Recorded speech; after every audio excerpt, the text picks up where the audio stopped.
Alors, il existe plusieurs types de recyclage. Tout d'abord, un recyclage qui est, on va dire, le plus naturel, c'est-à-dire qui fait appel à des micro-organismes. Donc, c'est le recyclage enzymatique. Ces micro-organismes vont générer des enzymes. On va faire en sorte qu'ils génèrent des enzymes qui vont venir découper la matière. C'est-à-dire qu'ils vont découper le polymère en monomères. Ces monomères vont être récupérés et on va les utiliser pour fabriquer, synthétiser de nouveaux polymères et donc de nouveaux plastiques. Donc ce type de recyclage aujourd'hui est plus intéressant d'un point de vue environnemental, c'est plus naturel. Le problème aujourd'hui, c'est qu'il n'existe pas encore à l'échelle industrielle. Aujourd'hui, ce qui est le plus utilisé, alors vous avez deux types de recyclage qui seraient, on appellerait artificiels. C'est le recyclage chimique tout d'abord. Alors, c'est un peu le même principe que le recyclage enzymatique, sauf qu'au lieu d'utiliser des enzymes, on utilise des produits chimiques. Donc, c'est moins naturel.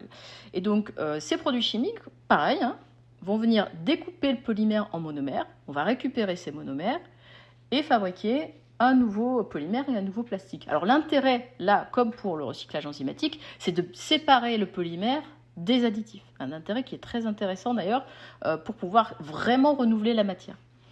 Le problème, là également, c'est que le recyclage chimique est encore très cher et demande beaucoup d'énergie. L'impact environnemental est également assez important puisqu'on utilise des produits chimiques.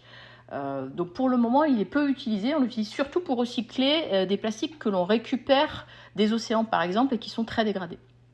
Le recyclage le plus utilisé, c'est le recyclage matière. Là, on ne va pas séparer les additifs du polymère. On va prendre le plastique, on va le fondre, en fait. Donc la matière fondue sera utilisée pour fabriquer, pour produire un nouvel objet.